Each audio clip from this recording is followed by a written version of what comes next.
In case any of you were curious about seeing the iPhone 6 Plus in use, here it is. It's my girlfriend. There it is. I colored my hair this week, and I really like it. It wasn't what I was envisioning, but I really like it. I think I'm gonna go all over next time instead of just on the one side. Hey guys, so for this week's topic, I want to talk to you guys about something that's been coming up in my conversations, like in my personal life with other trans people, and that's how to find a decent therapist. And in an ideal world, all therapists would have some kind of background knowledge in LGBT populations, but that's an ideal world. That's not the world we live in. So the first thing I want to clear up for you guys is that you don't actually need a therapist that specializes in gender things or even really like LGBT things. My number one suggestion for finding a therapist is do your research, and I don't just mean like go to their website and look at their profile. I mean like talk to people in the area, look at reviews. So the way I found my therapist a few years ago was that I went to my college counseling center, and in the intake form they ask you like why you're there. At the time it was gender identity disorder, it wasn't gender dysphoria. So I wrote on my intake form, I think I have gender identity disorder, I want to talk to someone about my gender feelings, and get a referral for hormones. At college counseling centers, you're usually placed with a graduate student who has a supervisor that is a licensed clinical social worker or something, and based on my intake form, I was placed with a supervisor that was a licensed clinical social worker.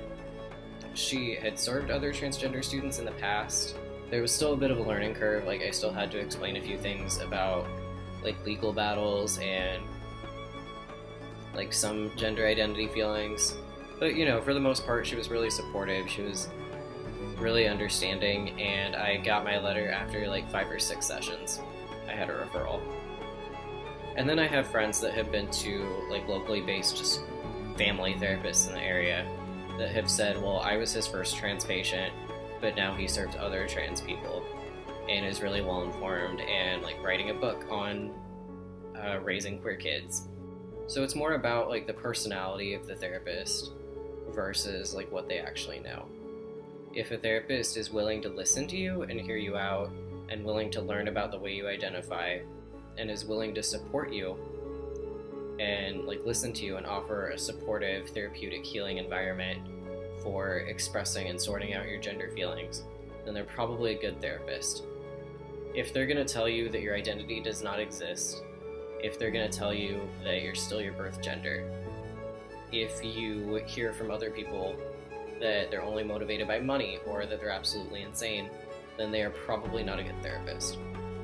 Part of how I chose my therapist was when I went through the school, I only had to pay $15 for a session, and I didn't have to use my insurance.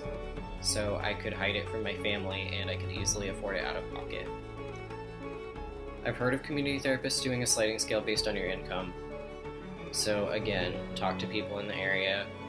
Always go on their website and like take a look around as far as like payment options, but websites aren't always the best way to get a feel for like who the therapist is.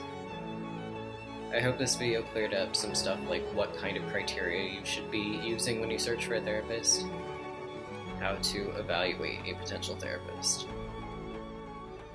So there's that. Thank you for watching, and good luck finding your therapist. Have a great day, guys.